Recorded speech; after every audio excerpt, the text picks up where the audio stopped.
Bonjour tout le monde, je m'appelle Émilie Lefebvre et je suis l'hôte orthophoniste au Conseil scolaire Franco-Sud. Ceci est la deuxième partie de la capsule sur la communication alternative et augmentée ou la CAA. Marie-Ange, elle a enregistré la première partie de la capsule qui porte sur c'est quoi la CAA, les mythes qui sont reliés à la CAA et c'est pour qui. Alors, si ce n'est pas déjà fait, allez visionner sa capsule et par la suite, revenez à celle-ci. Alors, une fois que c'est fait, allons-y. Maintenant qu'on sait c'est quoi la CAA, comment est-ce qu'on l'utilise? Comment faire? Quelles sont les stratégies gagnantes pour que l'appareil soit utile comme une forme de CAA ou de communication? Alors, il faut vraiment avoir des stratégies gagnantes pour réussir à communiquer avec le iPad. C'est un autre outil. On peut comparer à une auto. Si on vous donne une auto ou cet outil, on ne dit pas comment l'utiliser, on ne va pas se rendre loin. Alors, il y a des stratégies vraiment pour aider à avoir une expérience gagnante et une conversation positive avec l'enfant. On peut se rappeler des stratégies pour utiliser la CAA avec un acronyme qui s'appelle SMORES. Alors, c'est pas juste ce qu'on peut faire avec des guimauves, mais ça nous aide à nous rappeler à des stratégies utiles pour utiliser la CAA de façon efficace. Le premier S de l'acronyme SMORES, c'est pour Slow Rate. Malheureusement, l'acronyme est en anglais, mais on peut le traduire. Alors, Slow Rate ou ralentir son débit.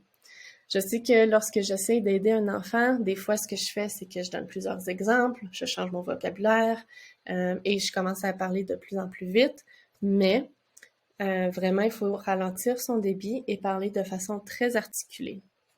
En même temps, on peut utiliser les pictogrammes et les utiliser lentement en ralentissant notre débit. Naturellement, quand on commence à utiliser un nouvel outil de communication, c'est plus lent pendant qu'on se familiarise avec le format, mais dans le fond, ça aide l'enfant à traiter l'information qu'on lui communique. Je vais prendre une petite minute pour vous décrire les tableaux qu'on va vous fournir. Alors ça, c'est les mots de base de l'application Snapcore. Snapcore, c'est le format de CAA qu'on utilise souvent au conseil scolaire. Et puis les mots de base, la recherche montre que c'est à peu près 50 mots qu'on utilise souvent dans plein de fonctions de communication. Bon, c'est pas juste pour faire des demandes, mais c'est aussi lorsque les enfants nous racontent leur journée, ce qu'ils ont fait pendant la fin de semaine. Alors, les mots de base nous aident à communiquer dans plusieurs contextes. On peut l'utiliser comme si on lit une phrase de gauche à droite. Alors, en premier, on a le je, tu, ça, il, on, les pronoms au début. Après, en vert, c'est les verbes communs qu'on peut utiliser. Alors, veut, aime, doit, aide, attend. C'est souvent des verbes qui sont aussi utiles à l'école. Et puis, à la fin, on a d'autres mots qui sont souvent utilisés. Alors, pas, encore, maintenant, si, mais. On peut l'utiliser souvent de gauche à droite. Alors, je veux pas. Alors, ça, c'est la fiche de mots de base que vous allez voir dans vos écoles. Bon, on va continuer nos stratégies.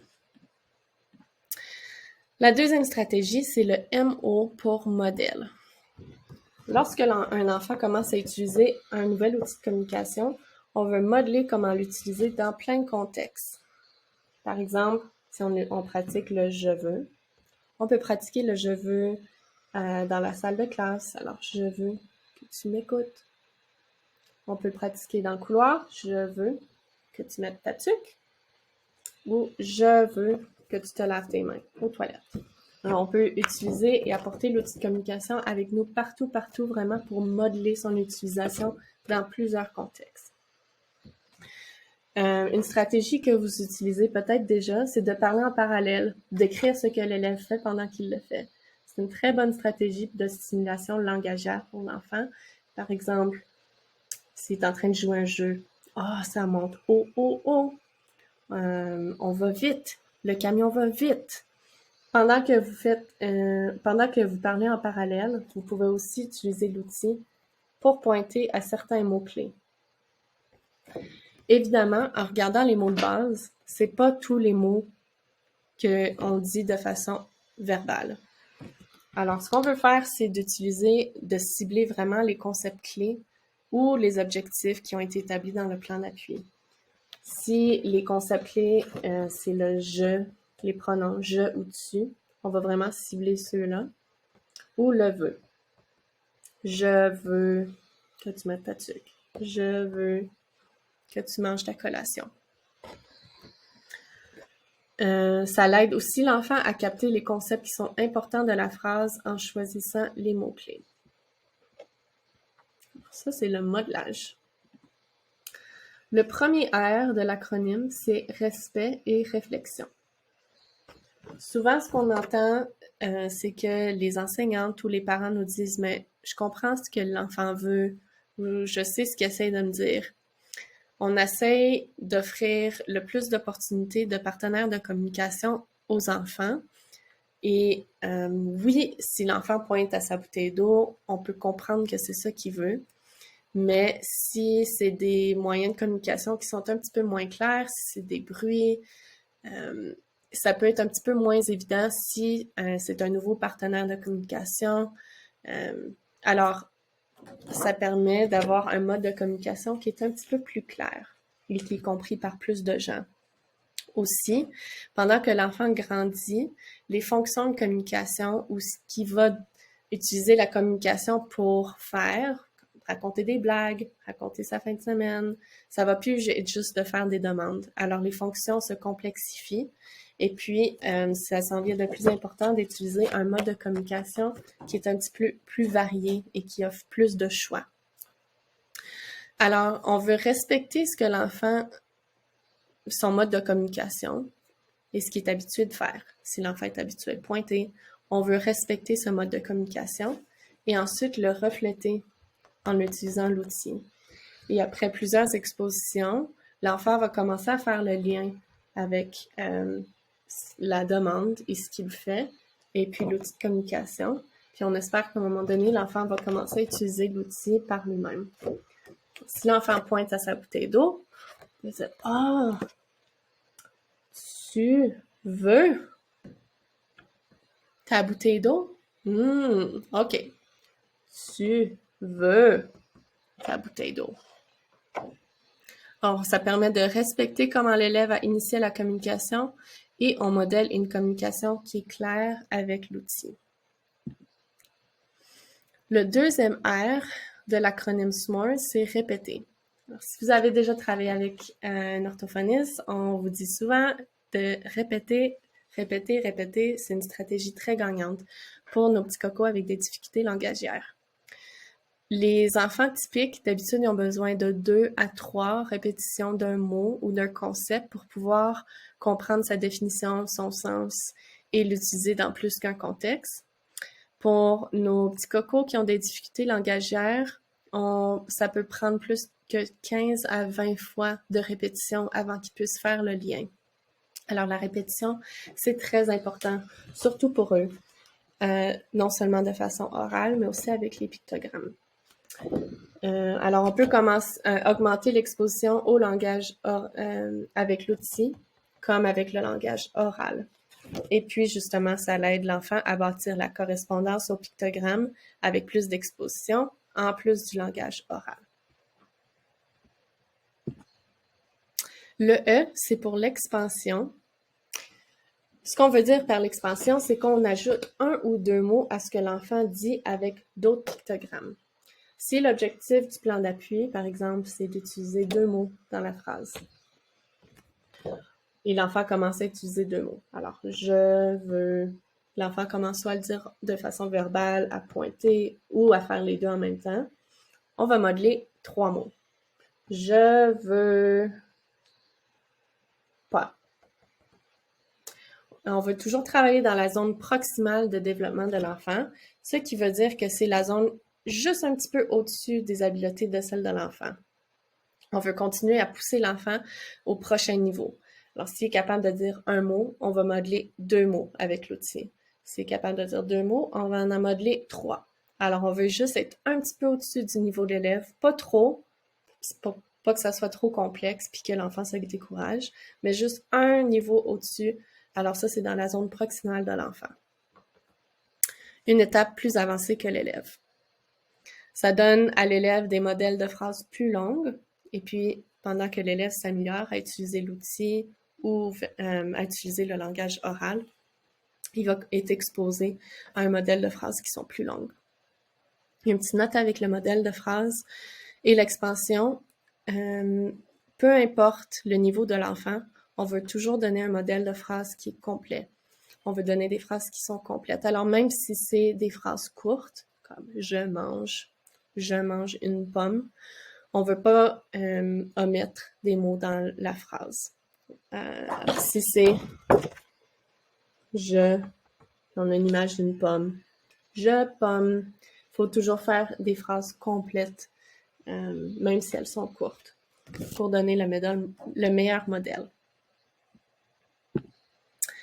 Et finalement, on est arrivé à la dernière stratégie, le dernier S, qui est stop ou arrête.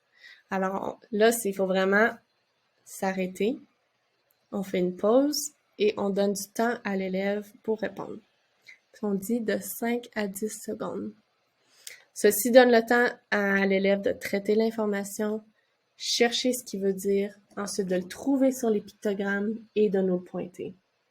Ça laisse aussi la place à l'élève dans la conversation. Je vais vous donner un exemple. Ça prend de la pratique, celui-là. On va retourner à l'exemple de la collation. Si l'enfant a besoin d'aide avec ouvrir sa boîte à lunch, ou on peut dire « Ah, tu as besoin d'aide? »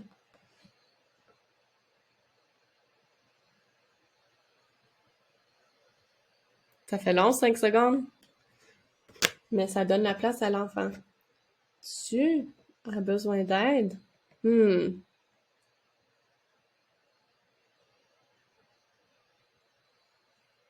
Ça donne le temps à l'enfant de s'il y a un oui ou non devant lui, s'il est capable de dire de façon orale.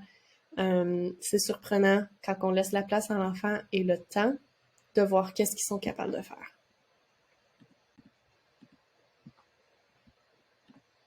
Alors, on a révisé toutes nos stratégies de SMARTS. C'est slow, le modelage, le respect et la réflexion, la répétition, l'expansion et stop. Découragez-vous pas parce que c'est 6 stratégies qui sont quand même assez lourdes. Alors, ce que je vous suggère, c'est commencer avec une stratégie. Ça n'a pas besoin d'être dans cet ordre-là. Une stratégie pendant à peu près 1 semaine ou 2. Puis après, ajoutez-en une autre et une autre. Puis vous allez aussi trouver qu'est-ce qui fonctionne mieux pour votre élève avec l'outil de communication. Alors, comme on discute beaucoup cette année du modèle RAI et le modèle d'inclusion, c'est très bénéfique d'utiliser les outils de communication de façon universelle parce que les autres élèves sont les meilleurs modèles pour l'élève apprenant. C'est pour ça que vous allez voir les affiches, les tableaux de communication un petit peu partout dans les écoles. Vraiment justement pour faire varier les utilisateurs, alors les autres élèves dans la classe, les contextes, comme on a dit, à la récréation. Gardez votre tableau de communication avec vous, aux toilettes, dans le couloir, vraiment pour que le plus de gens possible puissent communiquer avec cet élève-là dans plusieurs contextes.